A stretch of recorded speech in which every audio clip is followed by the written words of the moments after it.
Assalamualaikum warahmatullahi wabarakatuh. Kami dari kumpulan 10 akan membentangkan tentang topik peranan kursus psikologi pendidikan dalam membantu guru melaksanakan tanggungjawab dalam bilik darjah dan implikasi jika guru tidak mempelajari kursus ini. Kumpulan kami terdiri daripada 5 orang ahli iaitu Cikgu Hazman, Cikgu Syaiful, Cikgu Aida, Cikgu Afiqah dan juga Cikgu Najah. Assalamualaikum, saya Aida Fazana akan memulakan pembentangan kumpulan yang ke-10 tentang pengenalan psikologi pendidikan. Menurut Kamus Dewan Bahasa, edisi yang keempat, psikologi pendidikan baru maksud satu kajian tentang bagaimana manusia belajar dalam latar pendidikan, keberkesanan campur tangan pendidikan, psikologi pengajaran dan psikologi sosial. Psikologi pendidikan ni adalah satu bidang ilmu yang perlu dikuasai oleh guru dan pendidik di Malaysia supaya dapat melahirkan seorang pelajar yang bukan saja cemerlang dalam kurikulum dan kurikulum, malah cemerlang dalam pengurusan peribadi, pengurusan tingkah laku, pengurusan emosi dan sosial pelajar. Jadi kepentingan psikologi pendidikan ni dapat menyelesaikan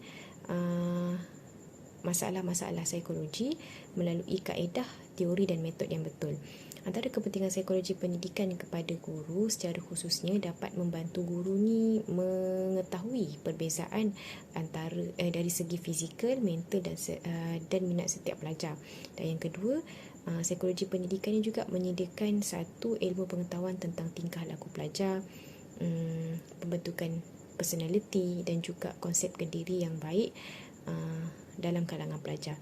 Jadi selari dengan falsafah pendidikan kebangsaan yang mana mengatakan pendidikan di Malaysia ni tidak hanya tertumpu kepada melahirkan rakyat Malaysia yang berilmu pengetahuan saja, namun melahirkan rakyat Malaysia yang secara menyeluruh dari segi pembentukan akhlak dan juga keupayaan mencapai kesejahteraan diri. Jadi melalui bidang ilmu psikologi pendidikan yang diperlukan oleh semua guru dapat membantu pelajar ni mencapai pengurusan peribadi yang baik, malah dapat melahirkan kualiti pelajar yang baik bukan saja dalam bilik darjah, malah di luar bilik darjah. Jadi dalam ilmu psikologi pendidikan ni ada kaedah-kaedah, teori-teori dan metod-metod yang telah disediakan bagi semua guru ni dapat menceburi ilmu ini supaya dapat menyelesaikan masalah-masalah psikologi dalam kalangan pelajar di dalam kelas maupun di luar kelas.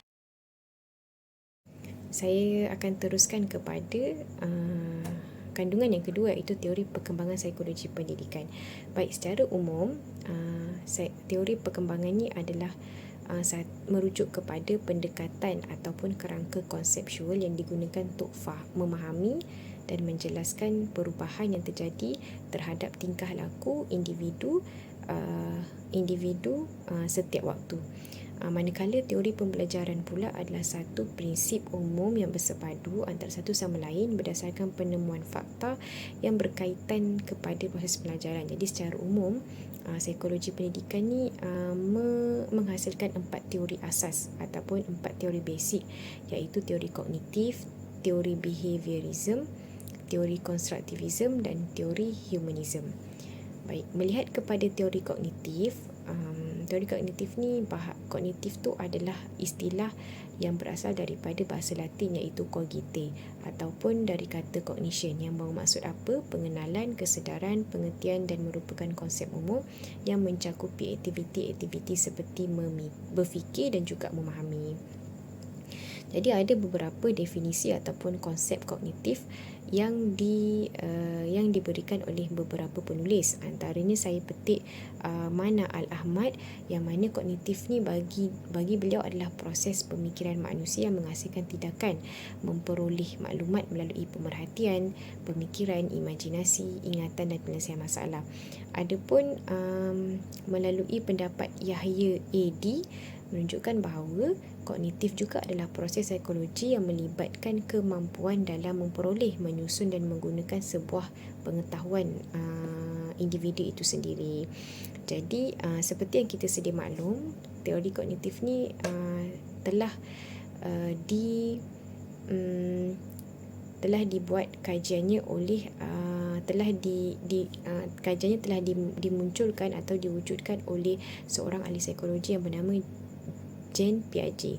Jadi Jean Piaget ni mengkaji perkembangan kognitif ni secara terperinci dan juga sistematik, dan kita dapat ketahuilah Piaget ni juga ada tahap perkembangan yang mana setiap tahap ni mempunyai tingkatan umur dan juga penjelasan bagaimana perkembangan itu berlaku mengikut tahap-tahap secara sistematik dan terperinci. Jadi tahap yang pertama adalah tahap sensorimotor, tahap yang kedua adalah tahap praoperasi, tahap yang ketiga tahap operasi konkret, dan tahap yang keempat adalah tahap operasi formal. Jadi setiap tahap ni mempunyai tingkatan umur ataupun peringkat umur yang berbeza dan juga perkembangan kognitif yang berbeza. Okey, itu adalah teori kognitif. Baik, kita akan masuk kepada teori behaviorism. Okey, teori behaviorism ni adalah asal dia berasal daripada tingkah laku. Jadi menurut penulis, menurut B.F. Skinner, iaitu pelopor kepada teori ini, menyatakan bahawa pembelajaran ni adalah satu proses perubahan tingkah laku, yang mana penemuan teori ini bermula dari kepercayaan Skinner ataupun B.F. Skinner itu sendiri terhadap teori Pavlov, yang menyatakan bahawa tingkah laku itu adalah sebahagian kecil dalam teori pembelajaran ataupun teori perkembangan manusia. Jadi teori ini bertujuan untuk mengkaji tingkah laku manusia dengan menggunakan objektif, mekanikal dan pendekatan materialistik. Ini adalah berdasarkan pendekatan yang B.F. Skinner ni telah nyatakanlah, dan secara ringkas ni tingkah laku seorang tu dapat dikaji melalui pemeriksaan dan juga pemerhatian. Jadi secara umumnya kita dapat tahu teori behaviorism ni terkenal dengan dua elemen penting, iaitu elemen pertama elemen reward, ganjaran, dan yang kedua adalah elemen punishment, iaitu hukuman, yang mana dia ni memberi kesan ke atas tindak balas manusia ataupun individu yang berkembang. Jadi melalui dua elemen ini kita dapat tahu macam mana tahap manusia itu berkembang melalui kesan positif ataupun kesan baik dan juga kesan negatif ataupun kesan buruk yang dikenakan terhadap individu tersebut. Baik, antara ciri-ciri teori behaviorism menurut Ahmadi, teori ini menghasilkan perbuatan manusia itu bukan dari kesedaran secara langsung, tapi dengan mengambil penekanan terhadap perbuatan dan tingkah laku berdasarkan apa yang berlaku ke atas individu tersebut. Seperti kita sedia maklum, antara prinsip ataupun teori behaviorism yang terkenal adalah jadi kita dapat simpulkan bahawa teori behaviorism ni adalah satu prinsip pembelajaran yang mana tindak balas itu berlaku disebabkan oleh rangsangan atau pembelajaran yang dihasilkan melalui perubahan tingkah laku. Jadi dari sini jelaslah teori behaviorism ni mengutamakan tentang tindak balas tingkah laku individu. Tiga adalah teori konstruktivism. Secara ringkasnya, intipati teori konstruktivism ni adalah satu proses yang mana seseorang individu tu mencari dan mengubah maklumat yang kompleks kepada sesuatu yang dikehendakinya sendiri. Jadi melalui teori ni, pembelajaran ni mesti dihubung kait dengan proses membina, bukan sekadar menerima sahaja.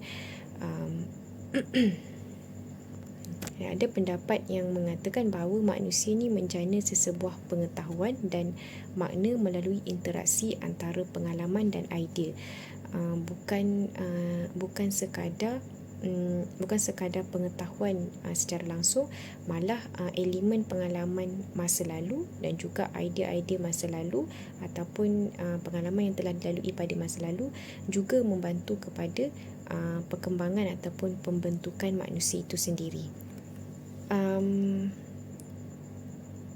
teori konstruktivisme ni juga menunjukkan bahawa manusia ni tidaklah dapat memahami sesebuah maklumat yang telah diberikan dan digunakan secara langsung. Sebab apa? Sebab manusia ni dia perlu membina pengetahuan mereka sendiri melalui pengalaman sebelum ataupun pengalaman yang lepas untuk membolehkan mereka ni mencipta satu pengetahuan yang baru ataupun imej yang betul. Jadi oleh itu dari sini kita boleh nampak peranan utama guru dalam psikologi pendidikan ni sendiri adalah untuk memberi motivasi kepada pelajar yang mana mereka ni sebenarnya boleh mencipta pengetahuan mereka sendiri melalui pengalaman-pengalaman yang lama, iaitu pengalaman-pengalaman peribadi mereka. Jadi konstruktivisme ni juga diselari dengan konstruktivisme social Vygotsky yang mana kenyataannya menunjukkan bahawa proses pembelajaran ni lebih menekankan kepada konteks pengalaman ataupun ialah pengalaman masa lalu individu. Okay, dan yang terakhir adalah teori humanism. Teori humanism ni pada asalnya dia bukanlah satu hasil penyelidikan dalam proses pembelajaran, tapi pada abad ke-20 sehinggalah ke hari ini ada beberapa pakar yang menyatakan bahawa teori ini perlu dikaji dan diselidik dalam ilmu psikologi.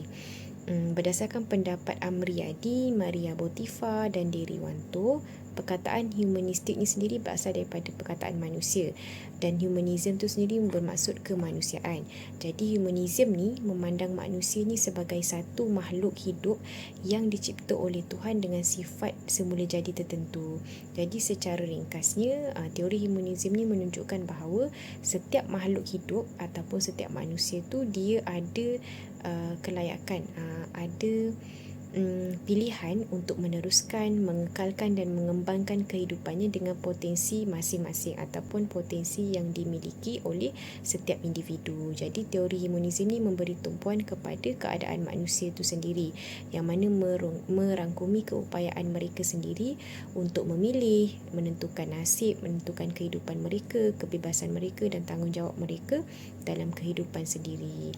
Jadi menurut pandangan Muhajirah mengatakan proses pembelajaran itu adalah berasal dan membawa kepada manusia itu sendiri. Jadi antara 4 kaedah pembelajaran dalam teori ini, teori humanism ni adalah sangat abstrak dan sangat selari dengan falsafah dunia pendidikan.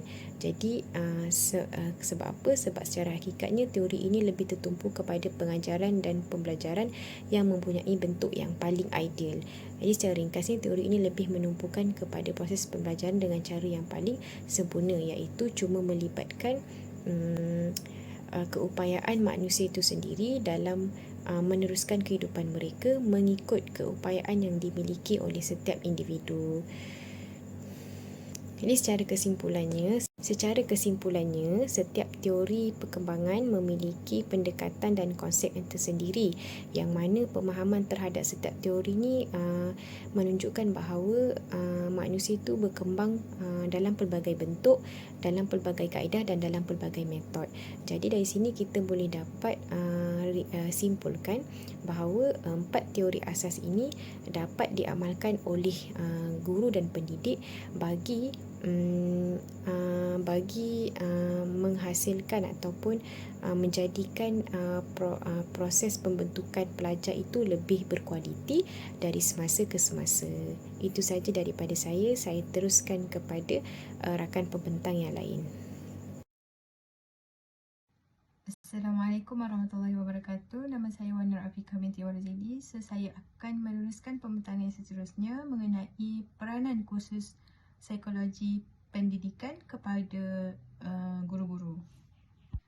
Okey, seperti yang kita tahu, untuk menjadi seorang pendidik ataupun guru ni bukan sekadar mengajar sahaja, tetapi guru-guru ini hanya perlulah juga memahami perbezaan setiap pelajaran dalam proses pembelajaran tu dan bagaimana cara untuk menyampaikan sesuatu pelajaran tu kepada murid-murid lah, dengan menganalisis perbezaan personaliti mereka terlebih dahulu.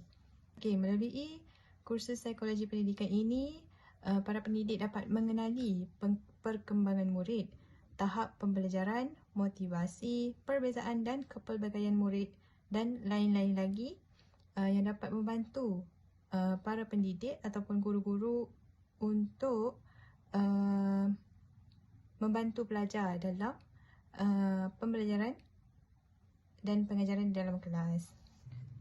Antara manfaat mempelajari psikologi pendidikan ini dalam proses pembelajaran kepada guru-guru adalah yang pertama, aktiviti pembelajaran akan sesuai dengan perilaku dan tahap pelajar yang mana pembelajaran dapat diadaptasi untuk memenuhi keperluan individu pelajar tersebutlah dengan tahap keupayaan pemikiran mereka. Yang kedua adalah guru-guru mempunyai pemahaman yang lebih teliti tentang aktiviti pembelajaran dalam bilik darjah yang mana sangat membantu para guru ini dalam merancang pengajaran dan pembelajaran yang lebih berkesan serta sesuai dengan persekitaran pembelajaran kepada murid-murid tersebut. Yang poin yang ketiga adalah pembelajaran itu akan menjadi lebih bervariasi.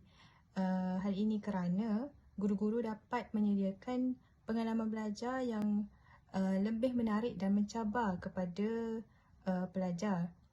Oleh itu, dengan menyediakan pembelajaran yang lebih bervariasi ini, murid-murid dapat membina pemikiran mereka serta dapat meningkatkan motivasi para pelajar lah. Yang keempat, kaedah mengajar akan lebih efektif dengan memastikan maklumat yang disampaikan kepada para pelajar tu adalah dalam bentuk dan cara yang paling efisien dan paling berkesan lah, supaya para pelajar dapat menerima maklumat tersebut serta tidak ada yang tercicir lah sewaktu pengajaran dan pembelajaran dijalankan di dalam kelas. Yang seterusnya, pendidik akan lebih peka terhadap perilaku dan keperluan pelajar. Ini di mana dapat para pendidik untuk memberi sokongan lah kepada para pelajar, sokongan yang sesuai kepada para pelajar. Pendidik ni dia perlu mengaitkan pembelajaran dengan minat pelajar. Seterusnya menggalakkan rasa kesepunyaan lah dalam kelas supaya para pelajar-pelajar yang mungkin agak lambat menerima tu akan tidak rasa tercicir di dalam kelas, serta para guru juga haruslah memastikan perhubungan yang baiklah semasa di dalam kelas tu waktu pembelajaran berlangsung, supaya para pelajar tidak merasa ketinggalan. Seterusnya, selain guru-guru dapat membentuk satu pengajaran dan pembelajaran yang berkesan, para guru ni juga mampu memahami masalah dan punca kepada masalah sahsiah dan akademik pelajar. Hal ini juga memungkinkan para guru untuk mengatasi masalah tersebutlah dengan menyediakan jalan penyelesaian yang lebih baik berdasarkan yang telah dipelajari melalui kursus psikologi pendidikan inilah. Itu sahaja daripada saya. Saya teruskan kepada pembentang seterusnya. Terima kasih. Bismillahirrahmanirrahim. Assalamualaikum warahmatullahi wabarakatuh. Terima kasih kepada Cikgu Afika. Pertama sekali, selamat sejahtera diucapkan kepada Dr. Emilia Alias selaku pensyarah bagi subjek psikologi pendidikan. Tak lupa juga salam sejahtera diucapkan kepada semua guru. Saya Khairul Najah binti Muhammad Arif dengan nombor P135545 akan meneruskan pembentangan dari kumpulan 10 yang bertajuk Peranan Kursus Psikologi Pendidikan dalam membantu guru melaksanakan tanggungjawab dalam kelas dan implikasi jika guru tidak mempelajari kursus tersebut. Baiklah, pada bahagian ini saya akan menjelaskan mengenai kelebihan kursus psikologi pendidikan kepada guru menurut perspektif Islam dan perspektif Barat. Pertama sekali, dari segi kelebihan, menurut Kamus Dewan edisi keempat, kelebihan bermaksud manfaat, kebaikan dan keistimewaan. Dalam konteks pembelajaran psikologi pendidikan, guru perlu menggunakan bidang ni sebagai satu panduan untuk membantu proses pengajaran dan pembelajaran. Dan hal ini menjadi satu kejayaan dalam dunia pendidikan jika guru pakar dalam mengajar dengan betul. Kerana menurut Sukarjo dan Komarudin pada 2012, guru berperanan untuk mengembangkan potensi pelajar supaya pelajar mendapat maklumat dengan betul. Jadi secara keseluruhan terdapat banyak kelebihan dari sudut pandangan Islam dan Barat mengenai kursus psikologi pendidikan kepada guru.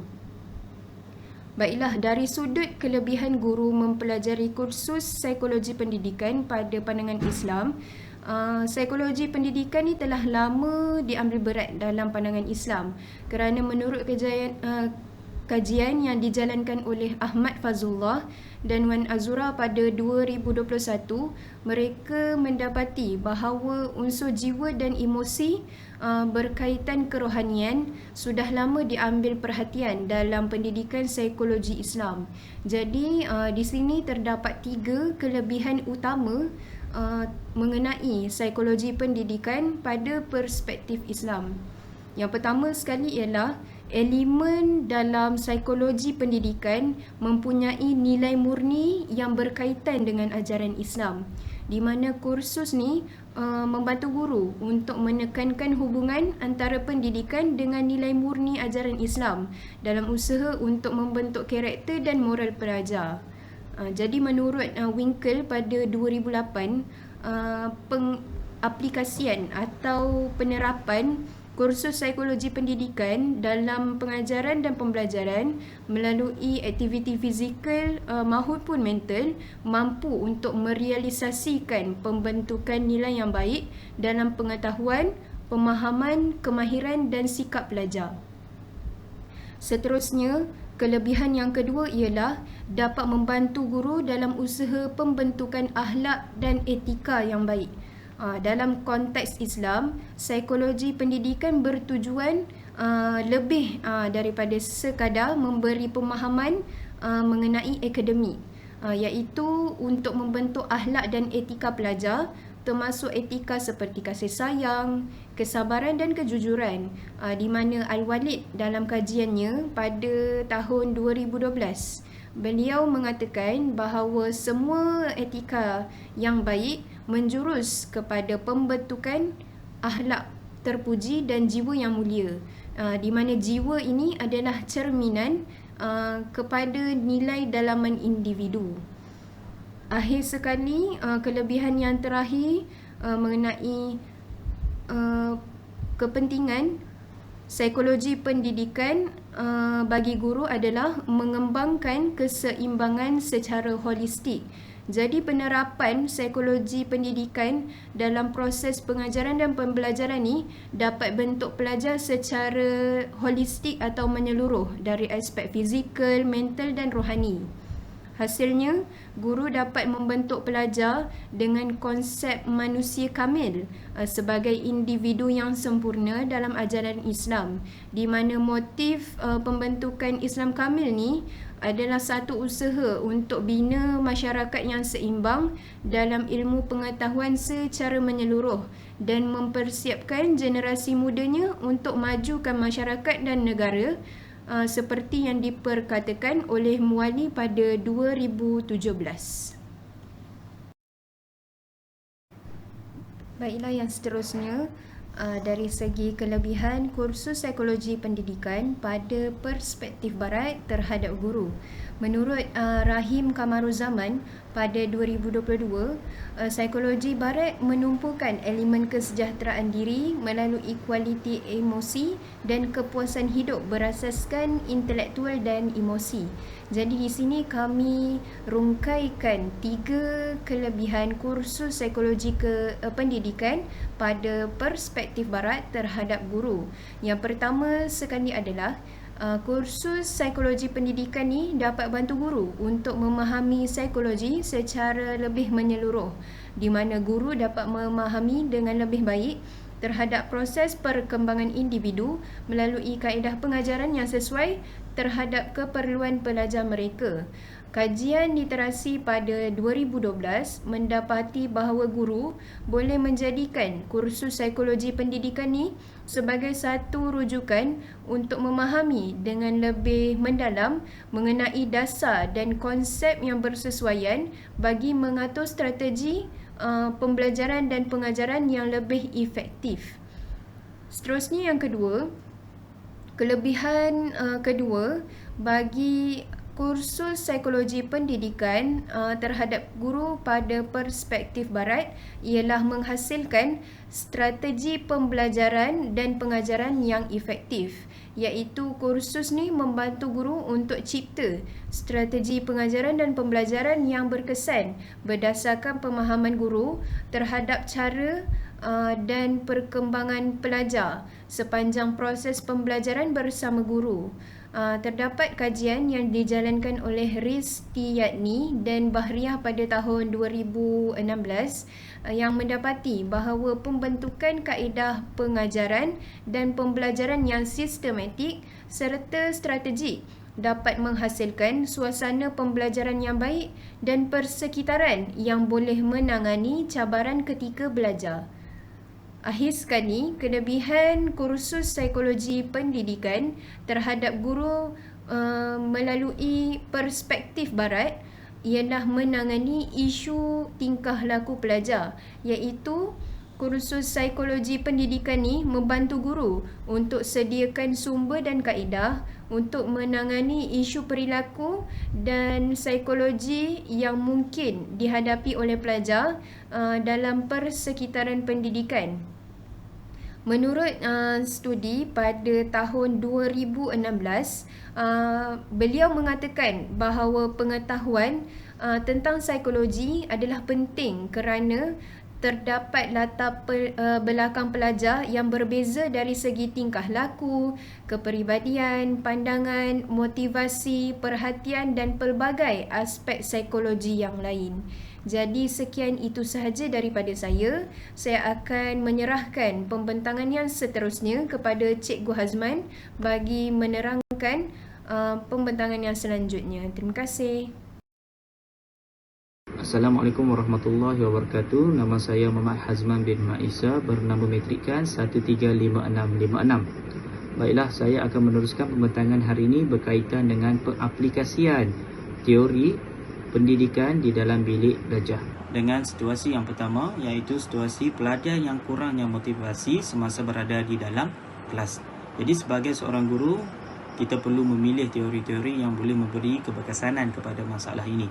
Teori pertama adalah teori perkembangan kognitif PJ dengan menyesuaikan aktiviti pembelajaran dengan tahap perkembangan kognitif pelajar tersebut. Sebagai seorang guru perlu memberi cabaran yang sesuai dengan kemampuan mereka. Selain itu, teori multiply intelligence Gardner dengan menggunakan pembelajaran pemerhatian dan pemodelan positif, menggunakan kaedah inspirasi, amarah, latar belakang, bercerita, soal jawab dan membuat kesimpulan tentang bahan tersebut. Akhir sekali, teori yang boleh digunakan pakai adalah teori humanistik Maslow, di mana memberi fokus kepada dengan memenuhi keperluan psikologi dan keperluan rasa kemanusiaan pelajar tersebut. Apabila pelajar tersebut berasa dalam keadaan selamat, diterima dan dihargai, beliau akan berasa lebih mudah untuk bersemangat dan bermotivasi semula. Seterusnya adalah situasi yang kedua di mana pelajar tersebut mempunyai masalah disiplin. Antara teori yang boleh dibantu adalah teori behaviorisme dengan menggunakan peneguhan dan hukuman yang positif, memberi ganjaran kepada tingkah laku positif dan menetapkan akibat yang jelas untuk tingkah laku yang tidak gini. Seterusnya, teori konstruktivisme dengan pelibatan pelajar dalam aktiviti pembelajaran yang boleh memberi peluang kepada pelajar tersebut untuk menyusun pengetahuan yang mereka fahami dan fokus pada pengalaman pembelajaran positif. Yang terakhir adalah teori penerimaan Roger dengan membina hubungan yang baik dengan pelajar tersebut. Sebagai seorang guru, kita perlu memberi penuh perhatian dan menunjuk kefahaman dan penerimaan terhadap keperluan dan perasaan mereka. Akhir sekali, teori pengembangan kognitif Vygotsky kerana tidak langsung akan memberi peluang kepada pelajar untuk bekerjasama dalam kumpulan dan meningkatkan pengalaman pembelajaran. Saya akan teruskan kepada situasi yang ketiga di mana pelajar tersebut mempunyai kesukaran untuk memahami sesuatu subjek mata pelajaran. Jadi antara teori yang boleh diguna pakai untuk membantu masalah pelajar ini adalah Multiply Intelligence Gardner dengan mengenal pasti ataupun identifikasi kecerdasan dominan pelajar dan merancang aktiviti pembelajaran yang memanfaatkannya.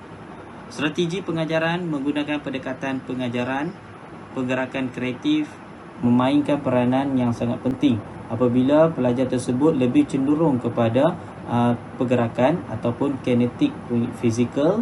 Jadi gunakanlah peluang tersebut sebagai seorang guru untuk membantu pelajar tersebut dalam berkaitan dengan mata pelajaran yang lemah. Seterusnya adalah teori perkembangan kognitif Vygotsky dengan menggalakkan kerjasama antara pelajar melalui aktiviti pemerhatian, demonstrasi dan juga pembincangan. Akhir sekali adalah teori konstruktivisme dengan mendorong pelajar aktif dengan memberi peluang untuk menyusun pengetahuan mereka sendiri. Hal ini boleh berlaku apabila pelajar tersebut berada di dalam sebuah kumpulan yang mana kumpulan tersebut hadirnya seorang pelajar yang berprestasi tinggi.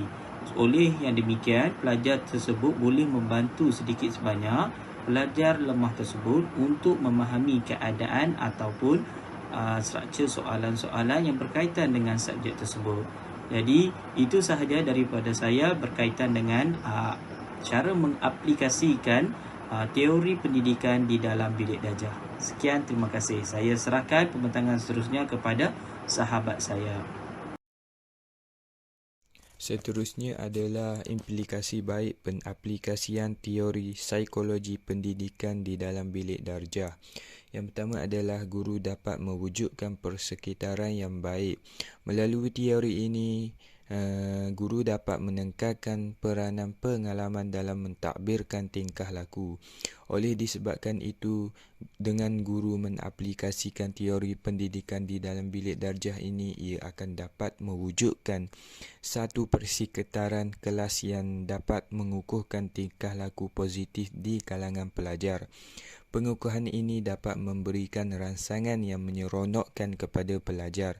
Sebagai contohnya, apabila salah seorang pelajar itu secara spontan membantu pelajar lain membuat aktiviti di dalam kelas, guru akan memberi pujian terhadap pelajar itu. Pelajar akan berasa bangga dan dihargai oleh seseorang guru itu. Oleh itu, guru perlu menentukan bahawa pujian itu diberi dengan betul dan bersesuaian dengan tingkah laku serta memberi peneguhan kepada pelajar untuk membina keyakinan mereka iaitu di dalam mencapai kejayaan. Seterusnya pula ialah guru dapat menarik perhatian pelajar dan memberikan motivasi. Selain itu, teori ini juga menyatakan teori kognitivisme menyatakan iaitu pengaruh tingkah laku pelajar dipengaruhi oleh peristiwa dalaman yang berlaku iaitu di dalam diri pelajar tersebut. Oleh disebabkan itu, guru dapat mewujudkan perhatian dan juga motivasi di dalam kelas iaitu dengan mengaplikasikan teori pendidikan di dalam bilik darjah. Hal ini akan menjadikan guru berperanan sebagai fasilitator iaitu dapat membantu pelajar membina pengetahuan dan menyelesaikan sesuatu masalah. Contohnya apabila pelajar termenung, muram atau tidak boleh menyeyatkan latihan yang diberi, guru perlulah peka dan mendekati pelajar tersebut atau memanggil pelajar tersebut secara individu di luar waktu pengajaran dan pembelajaran untuk mengetahui punca masalah tersebut dan memberikan nasihat serta dorongan kepada pelajar tersebut. Oleh disebabkan itu, dengan guru mengaplikasikan teori pendidikan di dalam bilik darjah ini, banyak kesan positif yang akan dapat diwujudkan iaitu di dalam kelas tersebut dengan guru dapat menarik perhatian pelajar dan memberikan motivasi kepada seseorang pelajar itu.